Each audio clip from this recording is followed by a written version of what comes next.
I think she shouldn't tell him until she gets there that morning, and if he looks up.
Those of you who are here tonight in person, in real life person, will get a certificate of attendance.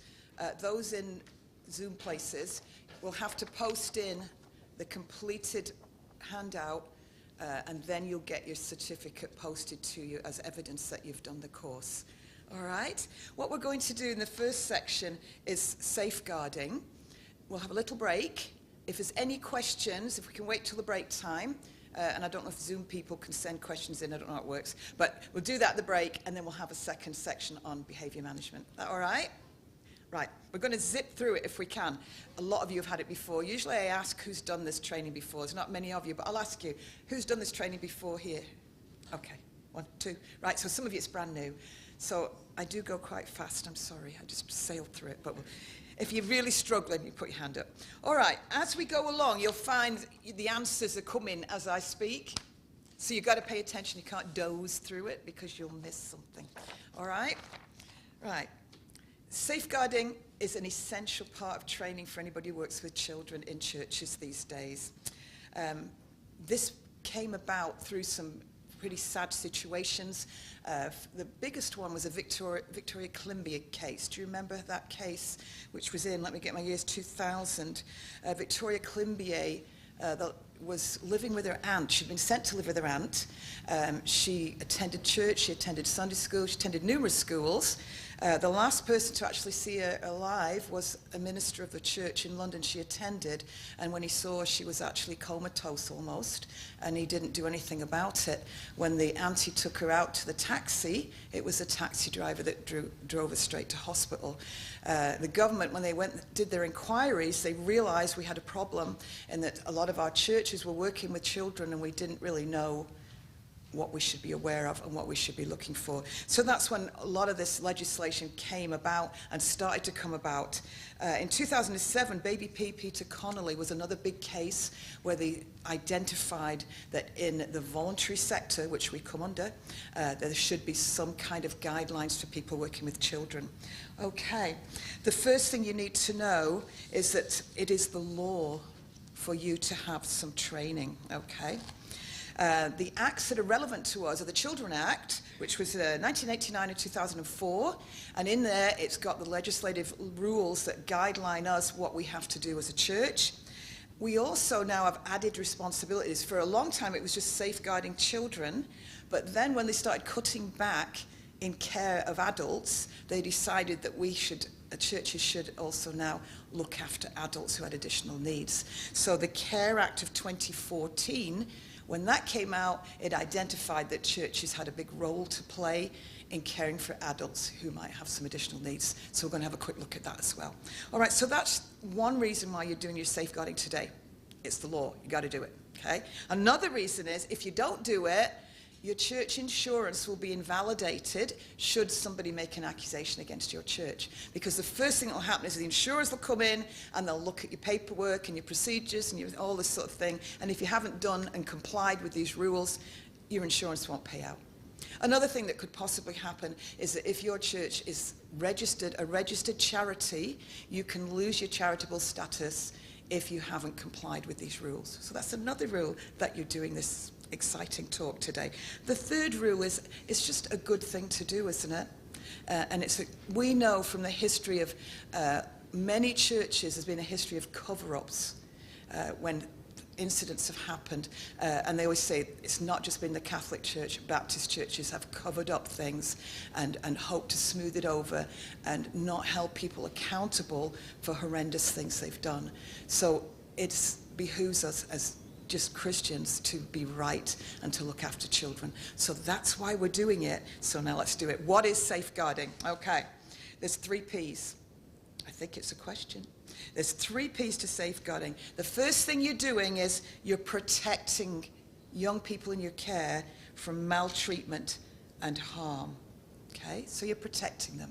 You're keeping an eye out on those children you're working with. The second thing you're doing is you're preventing, hopefully, further abuse from happening or further problems happening in that child's life. So you're protecting, you're preventing, and you're promoting the best outcomes for that child.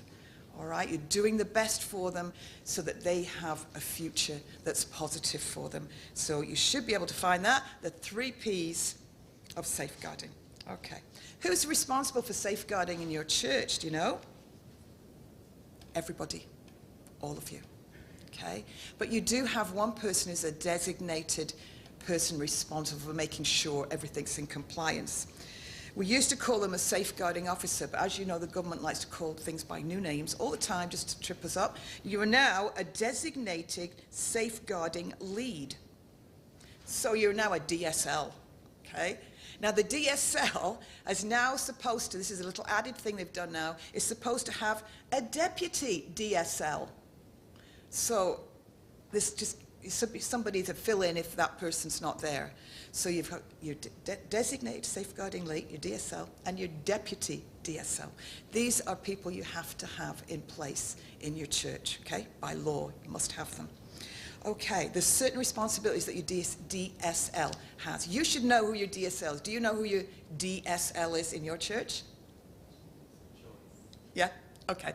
If you don't know, make sure you do know. And people in Zoomland, you must know who your DSL is. And if you've not got a DDSL, you need to find one and appoint one, okay? Now, we're going to list some of the responsibilities that person has. First of all, they have to be known. That's the first one. We've just said them everywhere. It's no point having somebody in position if nobody knows that they're there. So make sure everybody knows who this person is, okay? This DSL is responsible for making sure that all your policies and procedures are in place, okay? They're the paperwork guru. They make sure all that paperwork's placed. Now, there's some things you've got to have. You've got to have certain policies. You must have, and we're only speaking as far as safeguarding. I'm not speaking about other aspects of the church where you've got other policies you've got to have. As far as safeguarding, you've got to have a safeguarding policy. You have to have a behavior management policy. And you've got to have a safeguarding adults policy. They don't have to be pages long. I have seen some that are like this. Well, that's no good. It has to be readable and usable. Doesn't have to be long. Covers the basics. If you haven't got one, you can get one from me. So those three policies, your DSL has to make sure is there. Everybody who's working with children in your church and young people under 18 should have read that. No point having it as a paper document that nobody knows about. It should be read, and you maybe have them sign that they've read it so they know what the policy is. And it's the same with your behaviour management. Those three policies should be read and understood by your staff. Okay, so you've got the policies, the DSL's put all them in place, everybody's read them, they know they're there. You've got to have in your safeguarding policy a procedure of what you do if somebody makes an allegation against one of your staff. Okay? And there are certain procedures you have to follow, so that should be in there, okay? You have to have paperwork regarding recruitment. Now, this makes it sound like you're running a paid job, but the government doesn't see you as any differently from a business now. This is how they classify you. So you have to have recognized recruitment procedures, which are in your policies. And there's basic things that you have to do, and we'll cover those in a second. You should also have staff training records. It sounds complicated, but all it is a piece of paper with the person's name on, right? And the date they did the training. So we're not talking about pages stuff here. So everybody's here tonight, just put the name down, put the date down, they did the policy. And sometimes a little reminder, we're going to do it again, we've got to catch up. So it's a reminder for the DSL, I've got to sort of start looking at pre-planning it next year at a certain time. So you've got that down, you've ticked them off, and then you can look at it and see if somebody's missed their training, and then you're going to have to do something about it, aren't you? You're going to have to make sure they get their training somewhere. All right, so you've got those records. You need an accident and an incident book, which you would need even if you weren't doing safeguarding, right? Any accident that happens in your church these days should be recorded. So if somebody comes in and trips over a chair, you need to record it. I don't know if you rent out your building, but I know a lot of churches do for community groups and that. But they'll sue you. They might trip up. And next thing you know, you're getting papers. So you need to keep a record of everything and make sure the groups that use your building do. Incident book. Any incidents, this should be a separate book. Sometimes we call it a worries and concerns book. So if there's any problem about some young person you're working with, that will be recorded in there, and we'll go over that in a bit soon. Attendance registers, right? Sunday school, you should have an attendance register. On that register, every child that's there every week, every teacher that's in attendance this week. Because there's no statute of limitations on allegations of child abuse, you need those records, and you need to keep them indefinitely, because we have had cases of people coming 30 years later and saying 30 years ago, Mrs. Jones clipped me around the ear in Sunday school. How can you even remember what you did back then? If you've got your attendance records, quite often these people, you can say, I wasn't even there, I wasn't even teaching then. So you need to keep records just so that if anything happens, you've got proof of who was there and who was in attendance then. Permission slips. We're talking about working with children whose parents don't come to church primarily. So if you run bus routes or anything like that, You're bringing in children without the parents there, then you need to have permission slips for activities you're doing. If you're handing out refreshments, you need to have permission slips, because these days everybody's allergic to something, aren't they? So you don't know what that kid's, they've got a nut allergy, they're this, they're that, or they maybe just don't want them to have something with sugar in it. Make sure you have a permission slip before you start handing out sweeties and stuff like that. If you're taking them out somewhere, then you've got to go through your whole risk assessment process and make sure you have permissions. If you're driving them, picking them up in vehicles, you need to have permissions. You also need business insurance on your car if you're picking up children or people for church. Okay? So you've got your permission slips. Photographs, go into that in more detail. Permission is required before you take photographs. So all the DSL's going to be busy making sure all this stuff's in line, aren't they? They've also got to have, now looking at your recruitment practices, there should be on this file, it won't be that big, it sounds frightening, but it won't be that big. You should have a job description, which sounds ridiculous. But when you think about it, really, if you're hiring a Sunday school teacher, it's only fair that you're going to chat to them first, because one of the recruitment safe practices now is that you're required to interview that person. Well, you would do anyway. You don't have to call it an interview. You're not just going to grab someone, hopefully, at the congregation and say, can you fill in Sunday school? You're going to have a chat to them about what the role includes. You must have some idea what you expect from a Sunday school teacher. That would be your job description. I've got this list of things. I expect you to be there every week on time. I expect you to call those who are away and they're poorly. Whatever you've got should be on that job description. So when you interview that person, make a log of the date you chatted to them, that you handed into this job interview. So you interview them. You also should get references, not from somebody in the church. Okay? So it's a character reference you're looking for, basically, that this person's not a known criminal you're bringing in to work with children. And then you'll have to get a DBS clearance.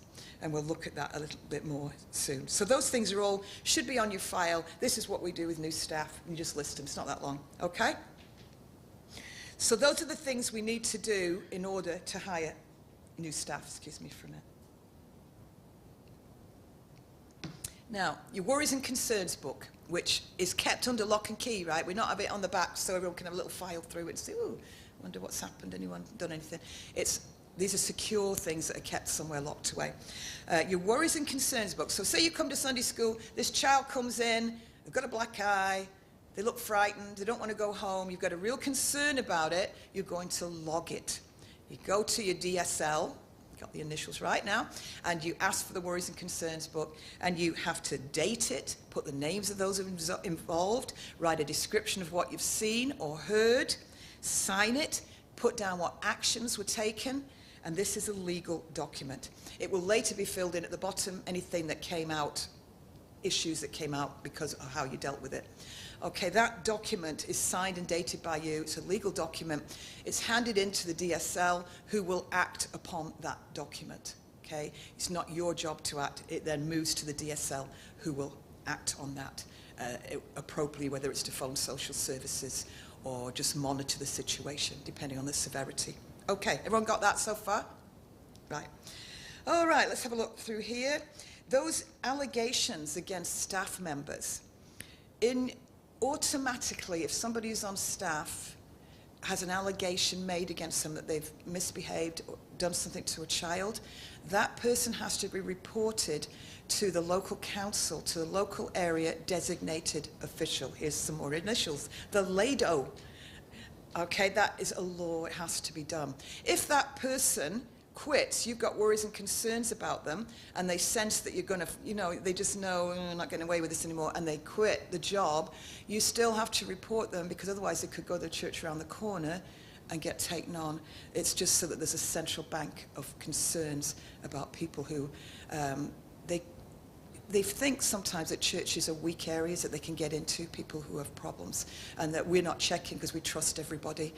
But we have a responsibility to report anyone who is a concern, and that's to the LADO. It is not our job to investigate. So if you fill in this report and you take it to the DSL, it is not their job to act like a private detective. It's not their job to question the child or question the parents. They're a referring agent who refers it on to social services. It's their job to look into it. If they haven't replied to you after a week, you first of all phone them, The DSL does, not you. Then you send a report in writing. If they haven't replied back in a week, then the DSL's back on the phone because they're so busy they can overlook things. Okay? Those are legal things. Why do you have to get a DBS certificate? And can the one that you use as a lollipop lady be used in Sunday school? No, it can't. DBS certificates are not transferable. It's only for each role. This is why some people end up with a sheaf of them, don't they? They've got, if they've got 3 or 4 roles.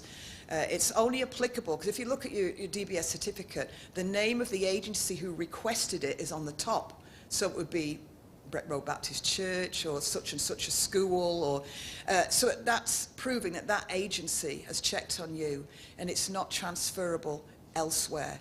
So each different role you have requires a different clearance. But now we can sort of make it more complicated. You can apply if you're a volunteer once you've got it, and if you're paid you can. And once you get your new DBS certificate, you can apply for an online registration. And if you register it online, they just keep checking on you. So I could check, so say one of you had registered online, you came to me and you wanted to be a Sunday school teacher in my church, I wouldn't have to get a new DBS. I can go online, you give me your DBS number, and if you've registered online, I can look it up and it'll tell me whether you're a murderer or if you've not done anything since last time. So that saves the money because you've got to pay every time, you even for volunteers, you pay in, I don't forget what it is now, 15 to 20 quid to do it. So it's a good idea because then it's a rolling thing. So it has to be done within a month of your new DBS certificate. Now, we need a DBS certificate for Sunday school because the rules say this: any regulated activity has to have DBS staff. Regulated activity, here's the government definition: if you're teaching, instructing, supervising, training, coaching children by the same person once a week or more often than that, so Sunday school's once a week, so it's regulated automatically, or 4 or more days in a 30-day period. So if you were running a summer camp, a 4-day summer camp, would you need to get a DBS clearance? Yes, you would, okay? So this is why most of the things we do require DBS clearances, okay? There's no legal limit to that DBS. You say, oh, how often do we have to renew it? The government hasn't said you must do it. It's a 3-year recommended. But if you get on your online thing, so you don't need to get any more anyway, it just keeps it online. If you get one for being a Sunday school teacher, though, and you get a job as a lollipop lady, you can't use that one. It's a different role. But if you got one as a Sunday school teacher here and then moved to Blackpool, that's transfer. It's the same job, and it's a voluntary job, and if you've registered it online, I could use that. Do you get what I mean? It's a parallel job. So a lollipop lady in Liverpool could move to a lollipop lady job in Blackpool and use the same clearance. It has to be the same job. Okay? Hopefully that's clear. All right, let's move on. Confidentiality. So you've got a child in a Sunday school who comes and tells you something, the parents have had to drag them out, fight, and they've done this and they've done that. Do you go and share that in coffee time after church? No. You know, what children say to you that's private and confidential should stay confidential. It's a need-to-know basis. But obviously, if there's a worry and concern, you're referring it on, and you're referring it on to your DSL, who should also talk to the pastor, because you've got a situation, you need your pastor to know what's going on. You know, I have known situations where the DSL's reported something, the pastor didn't even know anything about it. They're the top. They have to know what's going on, okay? So otherwise, you're not making it general information for everybody that this kid's been beat up with their dad or this has happened. That's private. So that's confidentiality. Oh, professional behaviour. You ready for some of these do's and don'ts? Do avoid unobserved situations with children or vulnerable people. So if a child comes to you and wants to tell you something in youth group, a teenager, you're not going to go in a private office, just you and them. Don't do it. Go stand over here somewhere where you're still somewhere. You can just get a little quiet moment. Try not to be alone with children. Unfortunately, yes, there's a lot we're trying to protect children, but we also need to protect you. Because if an allegation is made against you, that's the end of your career teaching or doing anything with children. Even if it's proved not true, you won't be able to work with children again, okay? So you need to be sure that you protect each other as well as protecting children. So don't be alone in unobserved situations with children. record instances that could be misinterpreted. I always think like youth groups, teenagers are very huggy, aren't they? Particularly girls. They want to come and hug you. So if you're alone, the pastor's there alone, this kid comes in, lolloping in and comes over and gives him a big bear hug, this girl. And then somebody comes by, some couple, people always, they think the worst all the time. You're best making a log of it in case these people are going to make some big scene out of it and read more into it. Okay, do not encourage or initiate physical contact.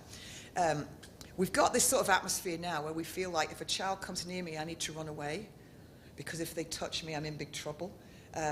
It's not that bad. But it shouldn't be you initiating any, so you shouldn't be going over there and grabbing him up and hugging him and throwing him and doing things like that. If a child runs to you and needs a hug, you don't need to run away. Okay? I always say keep your hands visible. If they hug you, give them a pat on the back. You can do that. Teenagers, you can give side hugs. It's a matter of being aware that we live in a very strange world. When I worked for the council, we used to have to walk through the sports hall, and so did I work with the football crew. And quite often the sports hall was hired out for these little girls doing gymnastics, and their mummies would all be around. And when the footballers had to walk through it to get to the football, they hated it because all these mothers looked at them like they were just about to attack their children. And a lot of mothers just automatically think the world is just full of these abusive people. It isn't actually full of abusive people, but people have been sort of made to feel this way, so you need to be aware of that and that people can misread situations. I do know of a piano teacher who was put in prison. He used to take smaller children, and when they were very small, and the mothers knew about it, most of the mothers, he'd put them on his knees so that they were upright, and he'd help them get. Anyway, one mother objected to this and phoned social services, and it went to court. And even though all the other parents wrote in and said, he's been doing this, we've no problem with this, there's certainly nothing going on, he did get 6 months in jail. So it's just a matter of being aware that sometimes things can go desperately wrong. So it's protecting yourself. So if you behave in a professional manner, you should be safe, shouldn't you? Don't tolerate threats from young people. We had a kid come to us once and said, if you tell me to do that again, I'm going to say you hit me. So what I automatically say then, okay, that's it now. So what I would do is go to that parent and say, Johnny can't come anymore unless you're coming with him and you're sitting with him, because we're not going to tolerate threats to our staff if they don't do what the kid wants. So don't tolerate empty threats from children because they don't want to cooperate, because they are pretty au fait with all this stuff, and they know that they can make an accusation and you're the one that's going to suffer for it, even though it's totally innocent. Don't transport children alone in your car. Be very wary about doing that. One of the highest percentages of accusations are against people transporting people in cars. I always say, take somebody with you. You might have a granny in church who would like to do something. That's a little ministry she could have sit next to you. If you have to be with alone, put them in the back seat. Okay? Next one. Handle infatuation sensitively. Younger and younger kids are getting sort of infatuated now. I don't know if you've noticed that if you work with children. Whereas it used to be teenagers, 14, 15, usually girls. It's moved down to 11 and 12-year-old girls now. And it's usually the youth group that you get this problem in. And it used to be that it was the young fellas who were working as staff that got these infatuations. The problem now is that these girls are now also getting infatuated with female staff. So you have to be very wary and very sensitive about this, and don't sort of be over familiar with too friendly with anyone. Make sure you're very equal with how you treat everyone. And if you sense somebody's getting a bit of an obsession about you, back off before it becomes a problem and have somebody else work with that person. Okay, keep professional boundaries. Keep your private lives separate. We're talking about children you bring in here. We're not talking about families in the church not ever mixing. We're talking about children you're bringing in. You don't know their parents, you don't know who they are, they're just dumping their kid on you. Keep your lives separately. They shouldn't really know your phone number, your private phone number. They shouldn't be coming into your house. You shouldn't be using your house for youth meetings or anything like that. You've got a building, that's what you use. Don't use your own facilities. Keep your lives separate from these people. They may love you today, and believe me, they can turn on you just like that.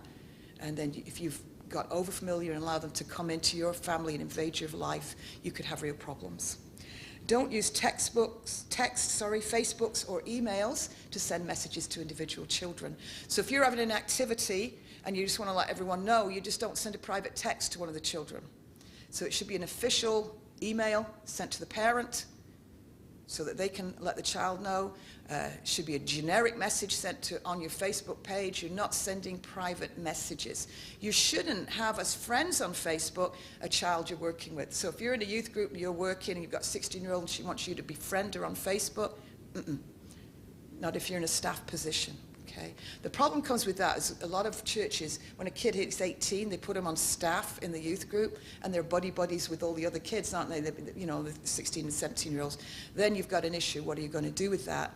And I always, you can't have it both ways. They can't be buddy with those kids and have a leadership role. So you have to really think about that carefully. Do you really want to put this young child in that position of responsibility with children that they've been friendly with and young people? Okay, don't use your personal phones to take photographs.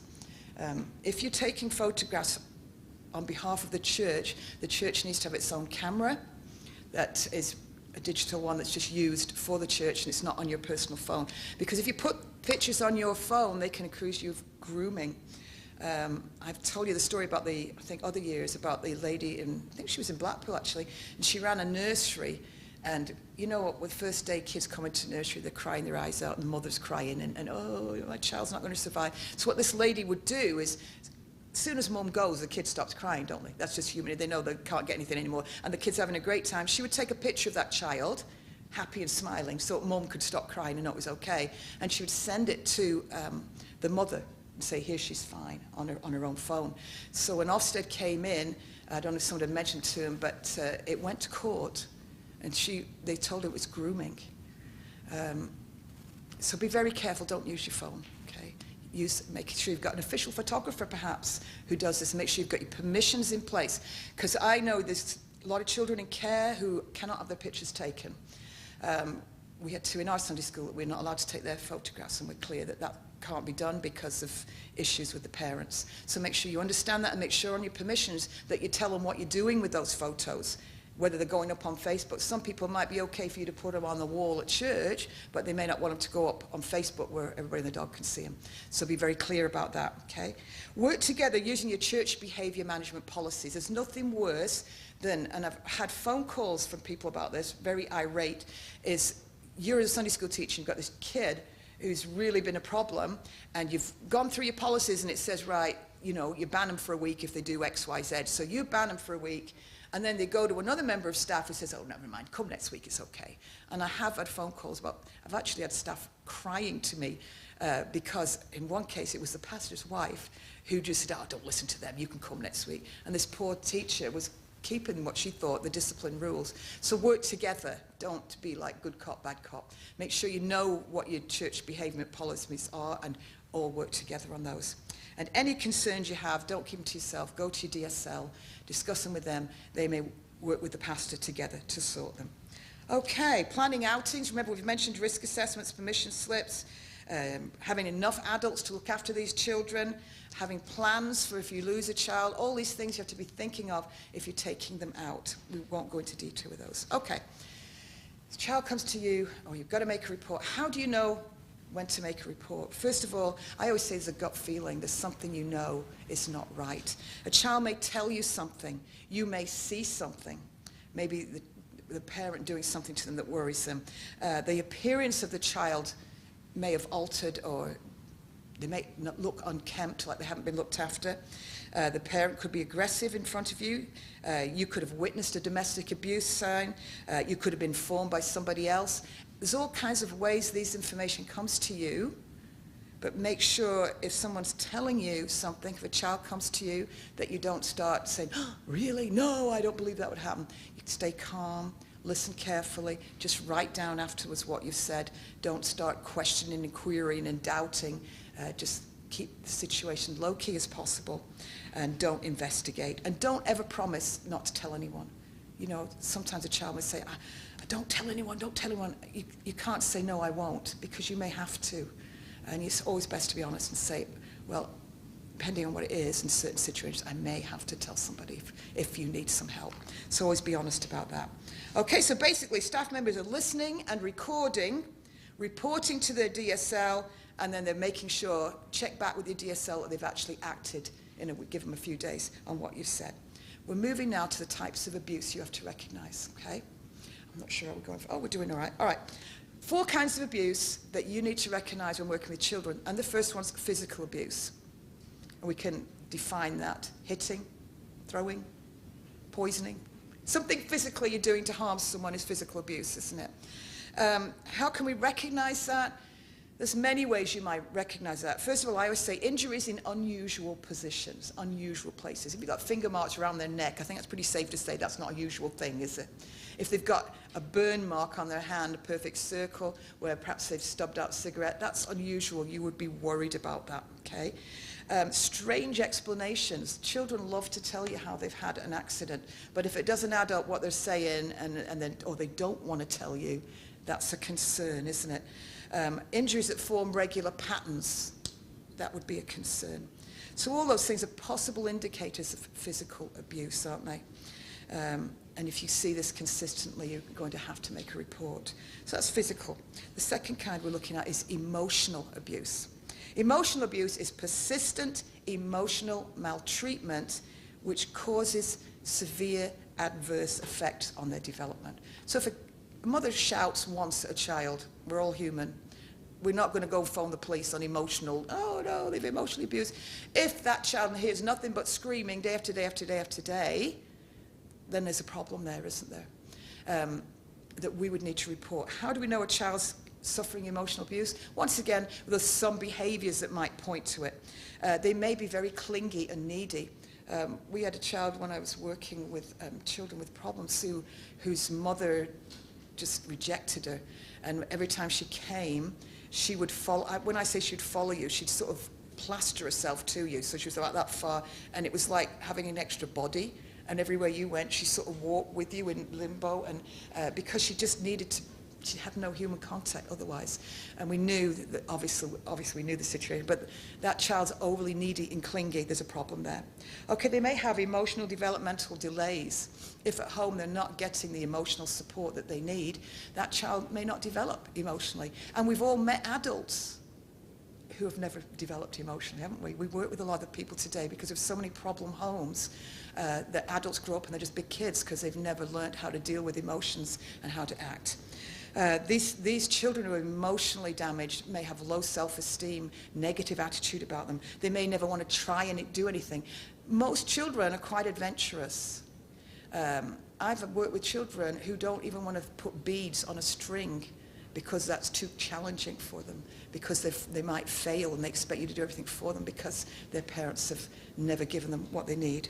All right, that's 2 kinds. The third kind of abuse we're looking at is sexual abuse. Hopefully you're following along with these. You're getting your answers in. Sexual abuse is forcing or enticing a child to take part or view sexual activities.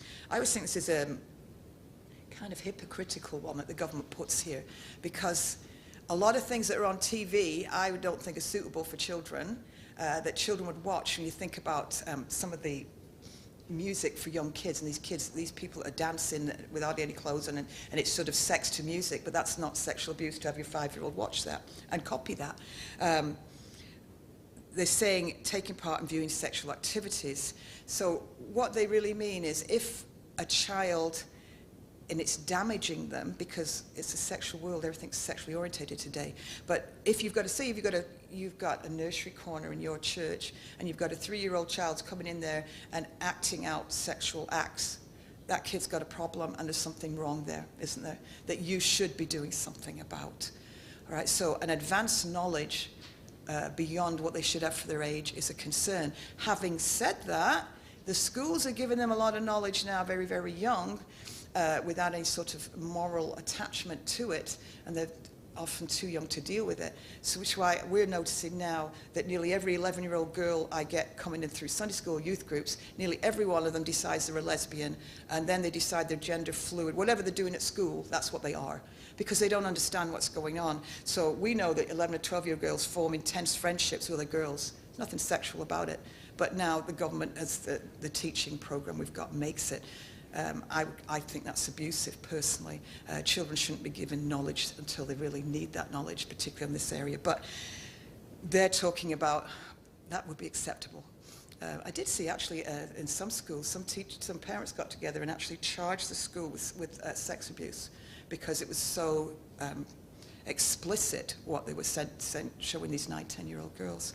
But generally that's acceptable. But you would be worried if they're coming in and acting out, especially if they're coming in and doing inappropriate things to you, if they're saying things that are very explicit that they've seen, then you're going to have to act on it, aren't you? And it is getting younger and younger. When I used to work doing holiday schemes years ago, we had a 9-year-old boy who raped 2 children right outside on our place scheme.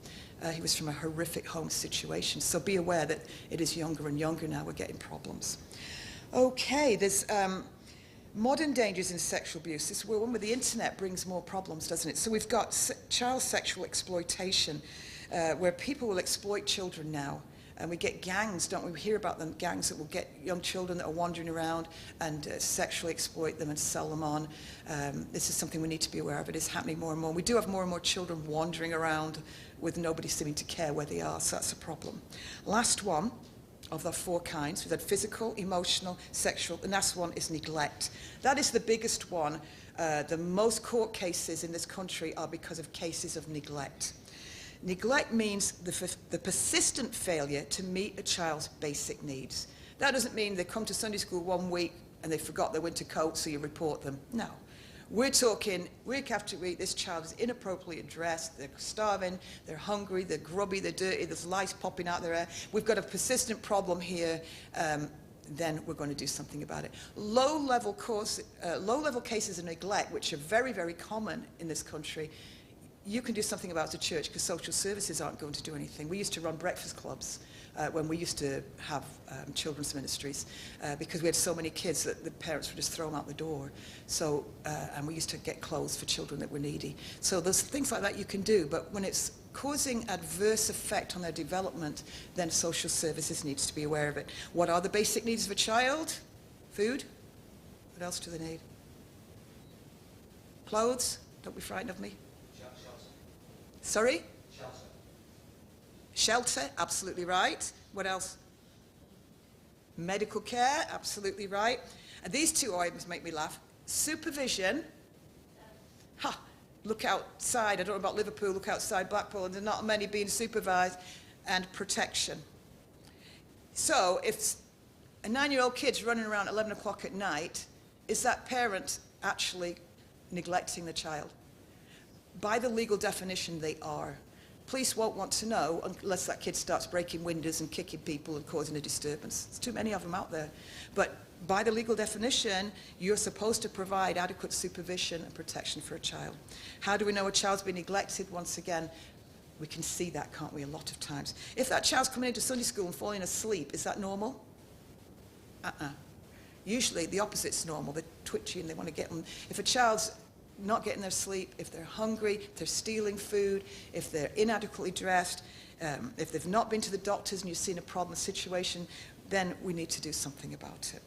Okay, there's a few other forms of abuse I've just got to tell you, even though we don't usually come in churches.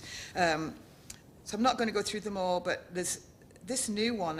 They come up with great names for all this stuff, don't they? I think they've hired people just to name stuff. People who pretend to be a friend in order to inflict harm is called mate crime. Okay, and we did have a case in 2010 where a young girl with learning difficulties was actually killed. They pretended to be a friend and they tortured her for days on end, this poor girl. It was horrendous what we're your friends. So be aware, that's a new one. Well, it's probably been happening. It's newly named. Bullying, online crime is a big one now, isn't it? And I think as a churches we need to be aware that our kids are using online services very often not monitored and supervised adequately because they know more than we do. If I had a child today, I wouldn't know how to make sure that they weren't getting onto sites. So I always say your child shouldn't be online by itself in the bedroom where you can't see what's going on, because they're talking to other people, and these people are pretending to be other people, they're pretending to be, you don't know what's going on. There's all kind of abuse going on. They're looking at inappropriate things. You need to be aware that the biggest danger today to me is the online threat, because we let these children overuse and misuse because it's free babysitting. We just shove them on them, and we don't monitor it and make adequately, so they're quite vulnerable in that area. Other problems we have in this country are radicalization. And radicalization is classified when a person becomes so engaged in a group that they want to commit acts of violence in order to expand their group. Fabricated or induced illness. Now, this used to be Munchausen's, didn't it? I don't know why that name's been thrown out. That's no more Munchausen's. Fabricated or induced illness. So if a person's deliberately feeding their child something to make them ill because they like going to the hospital, or they like being ill or doing it to themselves, that's it's a form of abuse, isn't it? We have abusive things that come in from other countries because we are such a multicultural thing. Have you ever heard of cupping, which a lot of Eastern European countries do? So if a child has a fever, they would heat a cup, boil it, and then they would put the cup on the child's chest, and it burns, and it's supposed to pull out the impurities, which of course it burns the child. Now, it's quite legal in Eastern European countries. Here it's not, okay? We have breast ironing. African countries do that so that mothers will iron the breast to stop them developing, because they think it protects their daughters, or they'll bind them and cause physical injuries. That's against the law here. A lot of things come in, so we need to be more aware when we've got people coming in from other cultures. What's acceptable there may not be acceptable here. And that's why I always bring at this point is people who come from America. Now, when I used to teach in America, the first thing they gave me was a ping pong bat, my first day of school. I said, "What's this for?" And they said, that's to whoop the kids. I said, "What?" I don't know what it's like over there now. I've taught over there many years, but I know Americans tended to use implements to smack their children.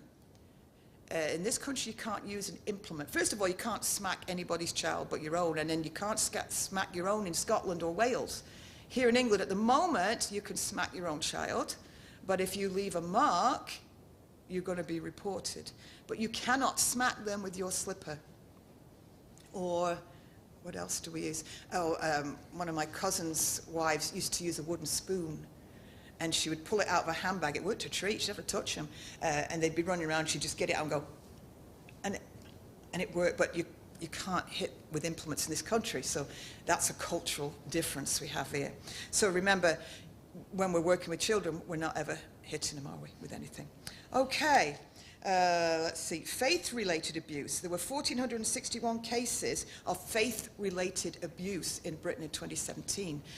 Faith-related abuse is usually, once again, a cultural thing where that person might believe that child is demon-possessed or something like that, and they'll do something to them to supposedly get this demon out. Little Victoria Climbier, her auntie and her pastor believed she was, well, the auntie said she was demon-possessed, so they did all sorts of horrible things to her, supposedly to get these demons out. That's abusive, okay? All right, those are the 4 kinds of abuse that we have to know for working with children. So before we start, we're going to look at safeguarding adults, and then we're going to have a break, and I'm going to have a drink. Okay, safeguarding adults. Those 4, they can be abused in those 4 ways too, can't they? Somebody can punch an old person. Somebody could emotionally abuse them and shout at them and scream at them and mistreat them. Someone can sexually abuse them. We hear about this happening, don't we? And someone can neglect them. So those 4 things are still relevant with working with adults, but we have some extras, unfortunately. Now, when you're working with adults in your church, used to be called, you're not allowed to call them vulnerable adults anymore. You're now calling them adults with additional needs. Just slides off the tongue, doesn't it, so easily. Right, these are the kind of people that you may find in your church needs some extra support. Somebody who has a learning difficulty, an adult who has the beginnings of dementia, an adult who has mental health problems, or is a substance misuser, okay? A very elderly person who's quite frail, or a homeless person. All these people may need your church, might need your extra support because of the problems they're going through. So you're going to be watching for those 4 kinds of abuse for those people. Here's some other ones. Financial abuse. Any idea what that is? Yeah, stealing their money.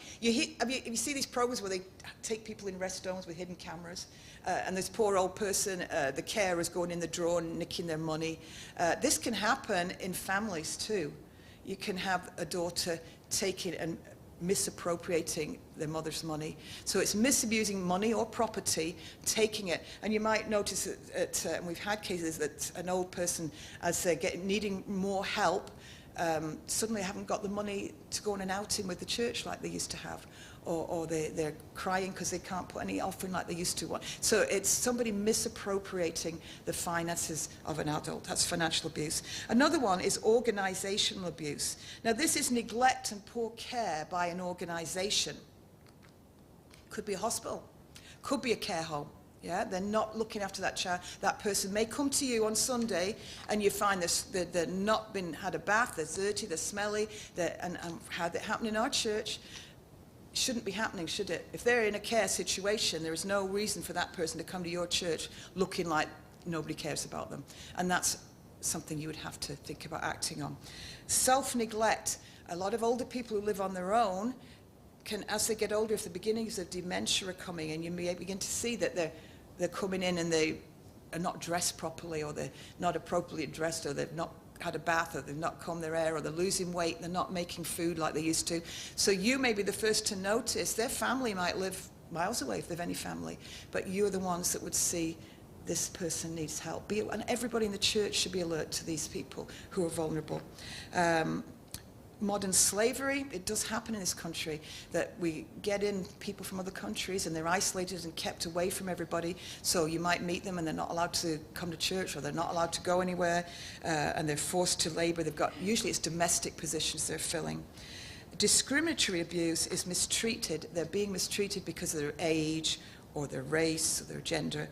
So these are other forms of adult abuse. The same format would follow if you had a concern about this, is you would report it to your DSL. You would make a record of it. The difference is, by law, if you have a complaint, a worry about a child that needs action, by law you have to phone in and make that report. The government expects you, if possible, to inform the parents. And I always got out of this because I'm a coward. You don't have to inform the parents if your life's at risk or if your health's at risk. So, if the father's 6'4", I am not going to phone him and say, I'm reporting you today because I feel your child's been neglected. And I always phone him and said, I've not told the parent. So usually you don't need the parent's permission. You have to phone in by law. With an adult, it's slightly different because you have to take into consideration their mental capacity. So little granny that comes in and she's suddenly scruffy looking, is she capable of understanding that she needs help? And if she is, you need to have a conference with her and get her agreement that you're going to phone in adult social services to see if you can get some additional help for her. If she's not even got that capability of understanding, then you can phone in and say, this poor lady's just lost it totally, and this is an urgent situation. Okay, we're going to have a break. That's all the stuff you're required to know. Hopefully I've covered everything. If not, you'll have to tell me and we'll have a look during the break. And after the break, we'll go into behavior management. The good news is it's shorter, so it won't be as bad. Okay, good.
welcome back. I hope we haven't absolutely blinded you with the speed we went through the first section.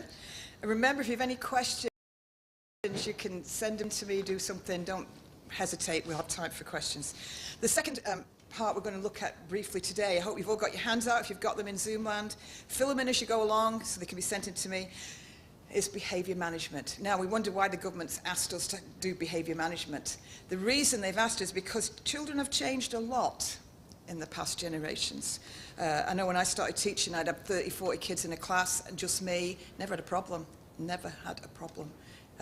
Now you can have 8 in a class, and it's a nightmare trying to keep control. Total different world we live in now. And we were finding a lot of problems. People coming in to teach Sunday school might have no experience maybe teaching. They just feel they want to teach Sunday school, and they're really struggling maintaining behaviour so that they can get their lesson across. So we're looking at some things that are acceptable and not acceptable. So there'll be a lot of little tips here that you can use, or if it works, use it. If it doesn't, don't. Everybody has a different style of working with children. So behaviour management is the techniques and practices we use to manage our class behaviour effectively. Why do we need to do that? Why can't we just sit back and let them act like animals? Because hopefully you've prepared a lesson that you feel is worth giving to them. There's something you want to impart to them. Otherwise, no point being there, is there? So we need them to be able to focus on what you hopefully have spent a good deal of time preparing so that they're getting something beneficial. And if the class is in an uproar, they're not getting anything beneficial, are they? What kind of behavior would really bother you in a classroom? Yes? Somebody shouting, yes, that would bother me. Anything else? Swearing. Yes, swearing, inappropriate language. Getting up and down. Yes, getting up and down. Yes. Say again? Oh, I hate mobile phones with a passion. Yes. I can think of so many things, can't you? If you've been with a group of kids, the one that never leaves the one next to him alone.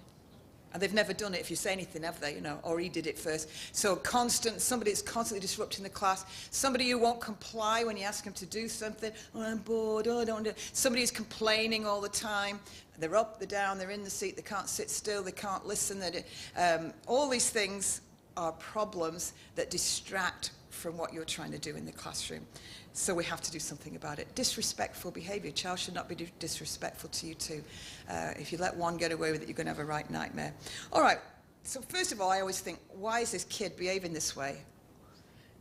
There are some children that are just naturally horrible, I'm sure. But a lot of times there's reasons people do things. I always think, I used to do supply teaching. And if you've ever supply taught, when you go in, they really hate you to do anything different than the other teacher did. Oh, Miss didn't do it that way. Because children like routine, they don't like change. So sometimes you go in and you've got kids causing a problem. It's because that routine has shifted. And they feel sort of insecure. What they're going to do next isn't how we usually do it. And so you might find you have a problem with the behavior because they're feeling a little bit threatened, they're not sure. Sometimes they're questioning your credibility. Sometimes they're right. Why do we have to learn this? And if you're in regular school, sometimes you wonder, well, why do you have to learn this? I don't know. But hopefully, there is a reason. In Sunday school, it's something valuable you're giving them. Sometimes they're doing it to just push buttons. If you've had children of your own, you know that they like to push buttons, and they know which buttons to press. Children are excellent at judging how to irritate you and how to drive you mad. And I think it's like a subconscious game children plays. How far can I push you? And what will you do? And it's very interesting and educational to them to see how they can get a reaction. So they're button pushing. Sometimes they're challenging your authority to see what you can do. I always feel like when kids are 2, the terrible twos is true, isn't it? They will question authority. I can remember we had some friends come over, zonks years ago when I was a teenager, and this little horrible 2-year-old came in, and we had a fireplace at the front. The fire wasn't lit, fortunately, and the mummy said, don't step on the fireplace. So you know exactly what he did, don't you? Watching mummy all the time, always watching for see how far can I get. He edged over and she repeated, don't step on the fireplace. And you could see he was raising his foot. He was going to snap because he wanted to see what will happen if I stand on that fireplace. And you know what, when they get to be like older, they still do it, don't they? What are they going to do? How are they going to react? They're testing you to see what your reactions are. And we'll talk about some ways you can avoid that sort of testing. Sometimes it's a lack of social skills. If that child's come from a home where they've never even been taught the basics, they won't even know that it's nice. We see a lot of this now, I don't know about you, in our church. If we get people in that have never been to a church, in a church situation, have no idea how to behave in church. Even adults, talking over people, moving, disrupting things, and the kids are running up and down, they're over here, they're on the stage, because they've never been taught appropriate behavior, and that can be true when they come into a classroom situation. We had a report a few years ago saying that 4-year-old children now, many of them are coming to school and they've not even been toilet trained. Some of them do not even know their own name, and some have never eaten a meal at a table. So you may have problems coming into your classroom situation because that child's from a home that has had no training. They've probably just been plonked in front of a television or a game console, and that's it. Okay, sometimes it's attention-seeking behavior, isn't it? That person needs reaffirming, they're not getting attention. So there's lots of reasons children misbehave. Regardless, we're not just saying, poor thing, I'll just let him disrupt my whole classroom, and no, you're not going to do that. So I've got some lists of do's and don'ts, okay? Say try them, if they work, use them. Do, this is a big one, do remain calm. I know you want to strangle that child in the corner, but don't let him know you want to strangle him. Remain calm. And if you get to a situation where you cannot remain calm, step back and just get somebody else in there. Because if you lose your rag, they've won. And they know they've won, don't they? And you know you feel terrible about it, don't you? So always remain calm. Don't overreact. Children love reactions, right? No point reacting. By the time you get my age, you've seen and heard everything. Nothing shocks me. And don't ever act shocked by that behavior, because that's really thrilling to them. They love that, yeah. So don't overreact to behavior. I always use, I call it the tactical pause. I don't know what you call it. That waiting, that ominous waiting. And I don't know, kids used to be terrified of me. I don't know why. But you can just, you're waiting for that behavior, and somebody's not complying, and so suddenly you just stand very still. Usually I'm looking at the offender. Don't have to say anything. And all of a sudden they know, don't they? And most often that does work well. Just waiting for a few seconds. All right. Pick your fights. Some things are not worth causing a huge, big stink over. Yes, if it's disrupting your class and you can't teach, and it's just, but some things don't make a big deal. Now, I'm easily distracted. I've got to admit, I am really easily distracted.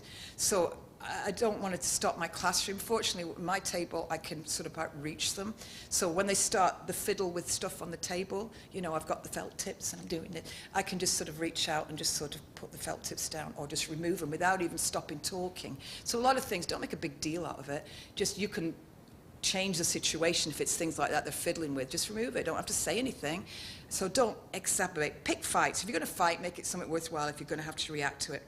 Always divert attention back to the task. It's difficult. I always had one kid, when you asked him a question, they put their hand up, and they weren't going to answer the question. They were going to tell me that their cat had kittens and their mummy's gone out in it. And this has nothing to do with my lesson. But you've got to be able to bring that back in and say, that's very interesting, but we're talking about this at the moment. All right, have a few clear rules. Not, you know, a list of 40 on the wall. Children don't need that. You need 2 or 3, don't you? That I would put on the wall, and that the children understand those rules are what you're standing for. Whether it's we are polite to each other, we do not talk over each other, we do whatever it is. 3 or 4 rules, and always make sure they understand what the consequences are. So they won't push as many buttons, A, if they know what the consequences are, and B, if they know you're going to do that. Don't ever threaten and not fulfill. So there's no point saying to any child, you do that again, I'm going to kill you. Because you're not. Well, I hope you're not. You're not going to do that, are you? But you may be able to say, do that again, and you're up over there sitting with Pastor Fred for an hour. You know, make sure it's something you're going to fulfill through. Don't make empty threats. Be well prepared. Don't, half an hour before you come, throw together, oh, I know this Bible story real well, I can do that. No. You should be very well prepared, and you should be over-prepared, and you should be creatively prepared, because every child learns in a different way. So if you're just using one method, some child there is not going to be learning. So whether you're putting a game in or a craft activity, you're having questions, you're getting them to act out something, using puppets, make sure you've well prepared that lesson and you've got a variety of techniques you're using. So the kids won't get bored because they're wondering what you're going to do next. And you're using little bite-sized chunks and you're maintaining interest, okay? Stick to routines. They will complain if you don't. And I don't know about, I get bored. Every week I do now, because I've got a wide age range from 6 to 12 in my class. And that's very difficult because their learning styles, are vastly different. So I had to try and combine. So what I found they liked was I'd get a picture relevant to whatever we're learning about, and I'd do 2. These spot the difference pictures, right? Whether I'd have to make them up each week. I'd run one off and put 12 changes in it. And then we'd do a word search. I'm sick to death of them. If I don't bring them one week, there's a major riot. And I think, oh, good grief. But they love, it's the routine more than the activity. It's the fact that this happens and this happens. And yes, I can throw other things in to make it interesting, thankfully, because I'm bored stiff with them. But they want that regular routine. This is how we do it. And I've got my little credit card behavior stickers, which is giving rewards is good, isn't it? So every week they know we come in, we pass out these little cards, and we all discuss our behavior in church. And I've noticed they tell on each other, right? So because I'm at the organ, which is above, like over here, I can see my eyes. And I always tell them, I can see you. I can see everything you're doing. I know exactly what you're doing. And then we get in Sunday school and I'll say, right, has everybody behaved? He didn't. And it's usually the one that's done something themselves. But we give them a chance to self-reflect. But that routine is important to them. They like that. So keep the routines. Praise their positive behavior. Sometimes it can feel like you're always coming down and sit still, don't do that. You did a good job on that. Always praise positive behavior. And use closed requests. Don't give them an option. If you say, would you like to pick that up? Guess what? No, they wouldn't. So you say, thank you for picking that up. When you finish that, put it on my table. Don't ask them. Don't give them an option. There is no option. You want them to do it. So make sure it's a closed request, okay? So you use thank you instead of please, don't you? You don't say, please, will you do this? You say, thank you for doing this. And that expectation gives you more chance that they're going to do it. Countdowns, particularly for younger children, I love the countdowns. I used it with my kids, didn't I? You were very good, but my second daughter was horrendous. She'd wait till like 2 3/4. We'd count to 3. You've got to the count of 3 to do this, or something terrible was going to happen. And she'd stand, wouldn't she? And then 1, and in my head I'm thinking, what am I going to do? She's not going to do it, no. But usually she would wait till like almost 3 was just about coming out of my mouth, and then she'd comply because she had that fear. But sometimes I use them too to clean up, because they don't like cleaning up, but if you make it a challenge, they'll clean up. Can you clean up this classroom before I count to 3? Wow, suddenly they love cleaning up. It's amazing what you can use the countdown for, and it does work. And I drag it out so I make sure they always beat me, right? So, but use that countdown either to get appropriate behavior, get them to do something they usually won't do, and it does work. Okay. If you've got the fidgety child, which they will now label ADHD, probably not ADHD, they're a fidgety child, usually a boy, and it's normal. Give them a task to do. Get them to hand out the papers. Get them to put something in the bin. Give them stuff. Don't expect them to sit there. They're not going to. It's a struggle for them to sit there. It's not worth telling them off. It's normal behavior. Give them stuff to do, yeah? They can hand out things. They like it. It makes them feel good. Okay, simple instructions. There's no point you telling them 10 things to do in one sentence, because by end of number 1, I turn off real quick.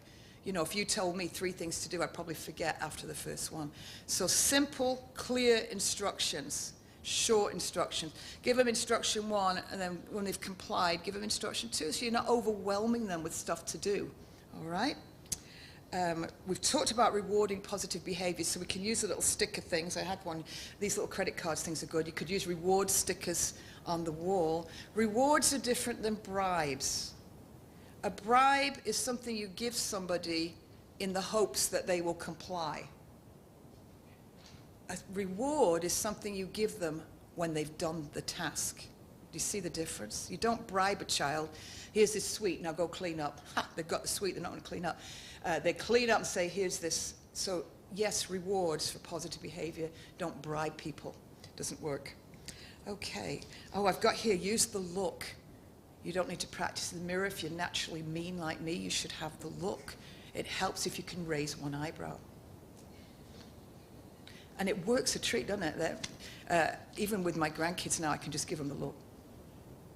And they come. So use that look. Okay, use reflection. This is why I do Sunday morning, and we come in, we reflect, and we don't, it's a posh word. We have a casual chat about how you behaved in church. And sometimes I wish we could do that with the adults.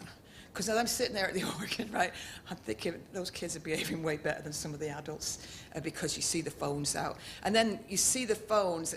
I don't allow any kids to have phones in my class. No, no, no. I wouldn't have them in church at all if anyway.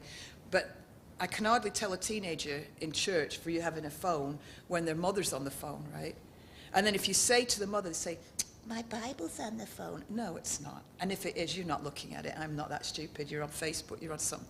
But you don't need to have a phone during Sunday school, do you? You know, I mean, how long? Nothing. The world is not going to come to an end. So either they turn them off, put them in their pockets, or you have a box they put them in. It's quite a simple thing. They shouldn't have them anyway. I'm sorry, I just don't like them. Don't have them in your classroom if you can get away from it. Address inappropriate behavior immediately. Don't wait, because you know what happens? It gets worse and worse, because they're wondering how far they can get. So he's sort of doing this to the kid, and you're not doing anything. You sort of thought, oh, I'll just ignore it. The next thing you know, he might have the kid in a stranglehold, because you've not done anything. So nip it in the bud. Nip it in the bud. Distract, do what you need to do to stop that. Don't punish the whole class for one kid's behavior. That really builds resentment. It used to be an old method. I know when I was in school, they used it all the time. You know, you're all staying in late because one kid did something. That's not fair, okay? And I find it works a lot better that they're all doing something except the kid that didn't behave well. And suddenly they will comply if they're all going out to have whatever, some kind of treat, and this poor kid can't have it because he didn't do it. Much better than the whole class missing out. So don't do that. Don't lecture. I don't know about you. I mean, even classes like that, I'd be bored if I was sitting where you were.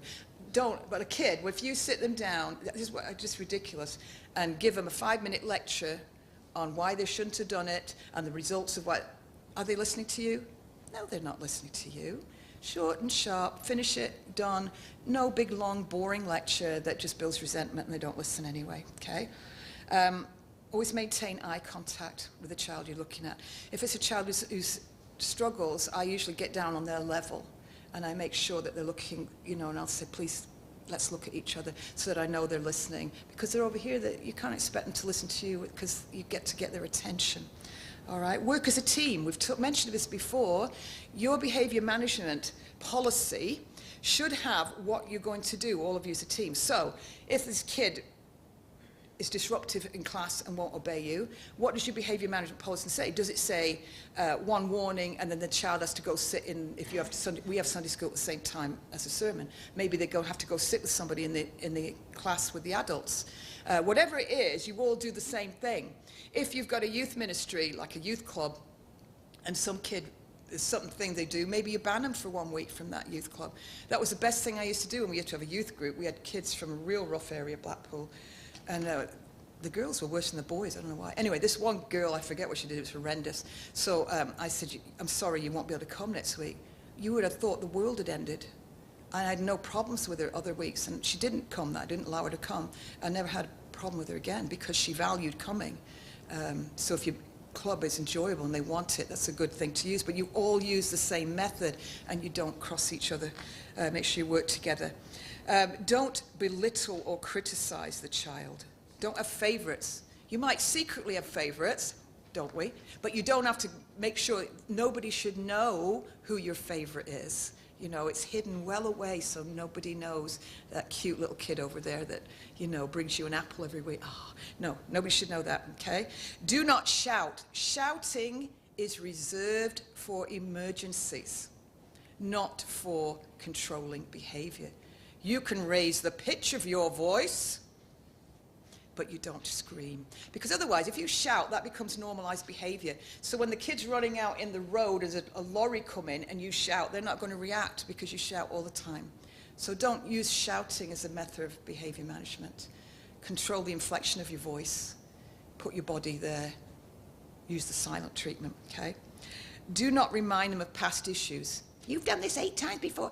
Once the issue's dealt with, it's done, it's past. Don't compare them to their siblings. Well, when I had your sister, she never caused me this problem. Don't do that. It's a horrible thing to do. So make sure you treat each child as an individual. Okay. Sometimes you can diffuse a situation when this kid's just beginning low-level disruption by just sort of, this is where I keep the lesson going, and I'll put a word in. I might say, noted. We'll talk about that later. And I just keep writing just a couple of words you can put in there to diffuse it and sort of take, yeah, fine, I hear you, I understand, blah, blah, blah, and just keep going. Because you've acknowledged them, and you can keep going with the lesson. That usually will solve that problem. Physical correction, we mentioned last time, is never, ever, ever used.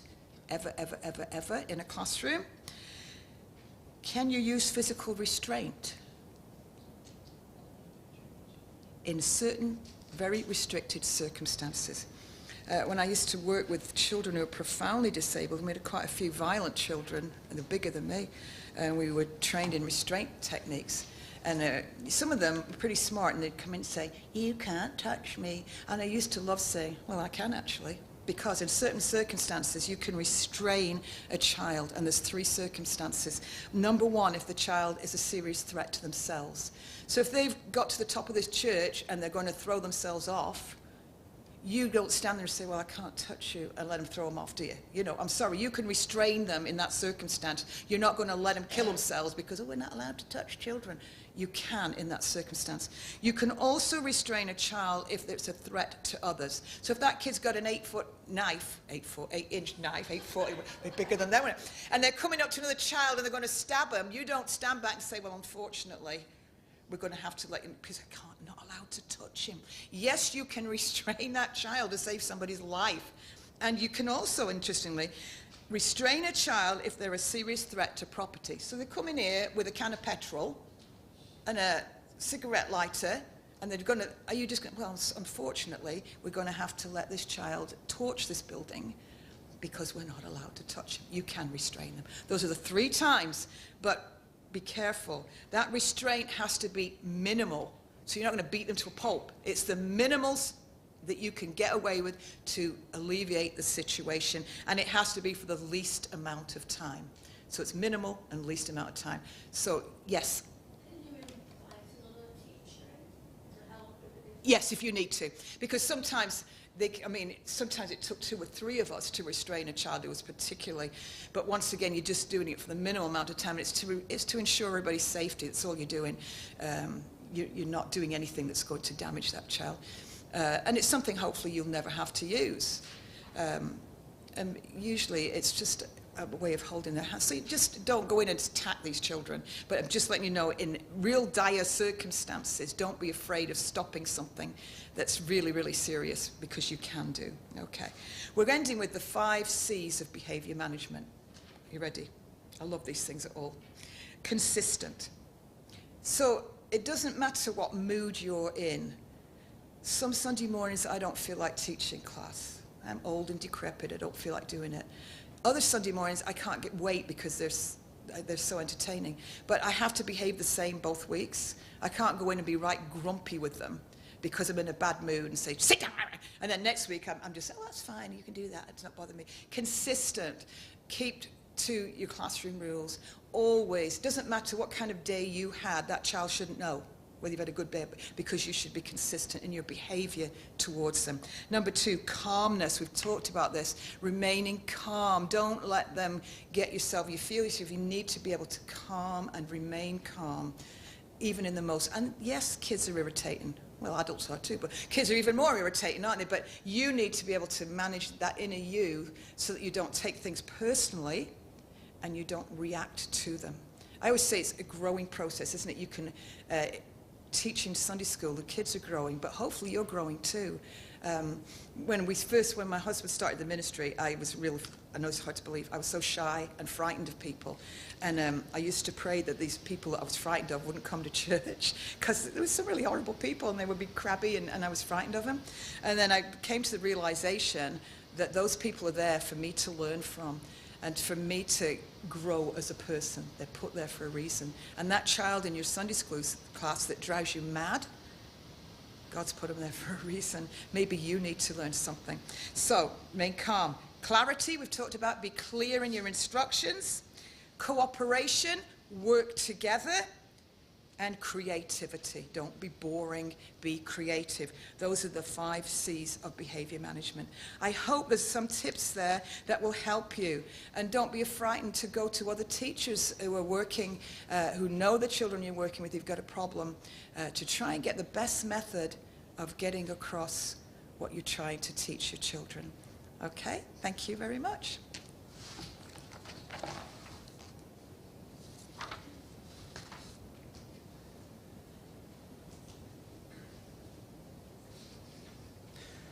Thank you, Miss Deborah, for giving us that help and instruction. And I hope that you're able to take this and apply this in Sunday school. Of course, every church is different, and the children are different.